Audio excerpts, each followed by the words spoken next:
Thomas Paine was well familiar with the dangers of a monopoly paper money system controlled by the government through legal tender laws. After today's economic crisis, it seems many of us have lost our common sense. People blame the crisis on too much free markets, too much capitalism. But the Federal Reserve has nothing to do with capitalism. It's a legal tender institution that governs through monopoly. So I'm here today to ask regular people as well as experts about their opinions on the Federal Reserve, money, and free markets.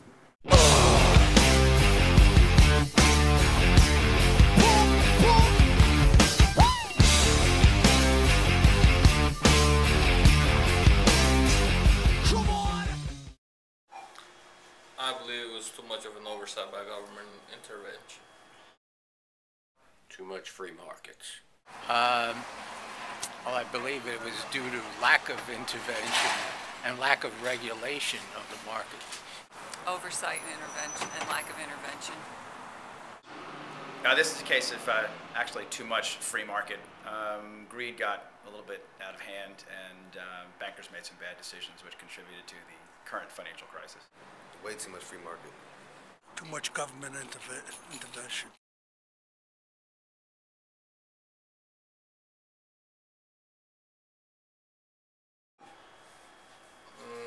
I consider it a free market, pretty much. It should be a planning institution. That's the way it should work, to control rates, to, amongst other things, to control rates, to avoid some of the problems we had in the last couple of years. I believe it's a government regulation institution. Government planning institution. More of a government institution. A little bit of both. I would say free market, but I feel it's the other way.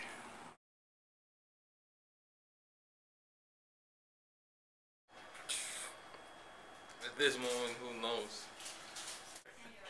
That's a good question. I don't know, but I would think it would be the U.S. government.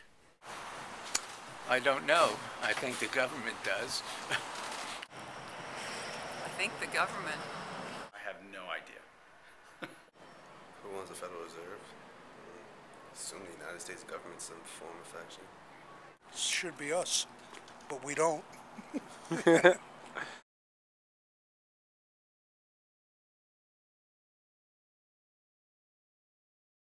No, I don't think so.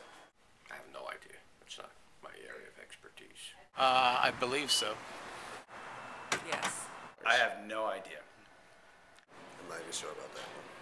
Be honest with you, I really don't know, but I would say no.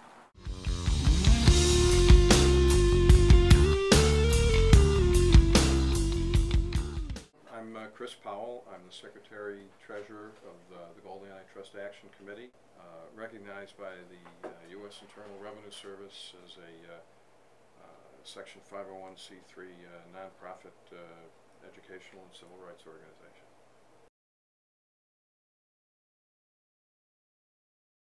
I mean, on the whole, I think the economy is far too regulated. But when you have institutions that are basically allowed to create money and control markets, those institutions have to be regulated, or else they become bigger than the government, which I think is what happened here.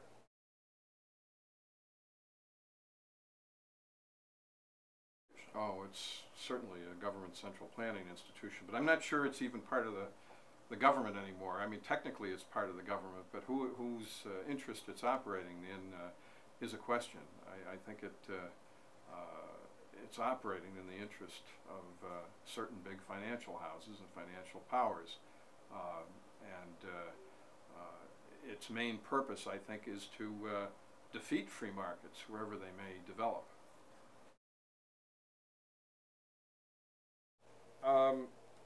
I don't think that is a terribly relevant question. I mean, it refers, I suppose, to the stock ownership structure of the bank.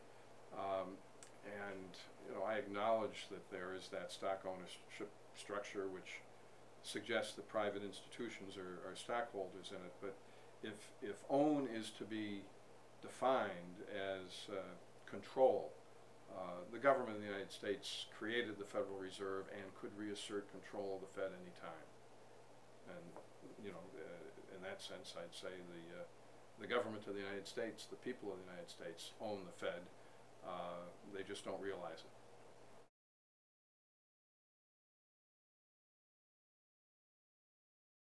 No, I'd say probably the foremost objective of the Federal Reserve and the Treasury Department right now is to suppress gold and silver prices precisely because gold and silver are competitive currencies.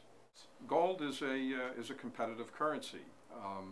It has great influence over the value of the dollar. It has great influence over interest rates, the value of government bonds. The banks in New York, the large banks, are also what are known as primary dealers in U.S. Treasury securities. They make a market in U.S. Treasury securities. They make a lot of money by being agents of the Treasury Department.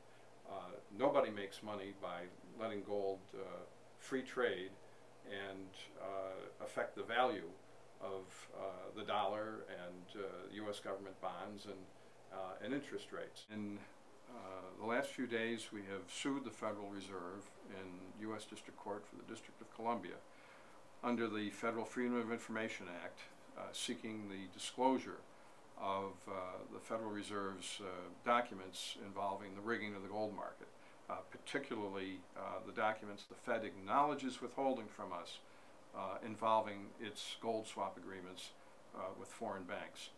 We believe that disclosure of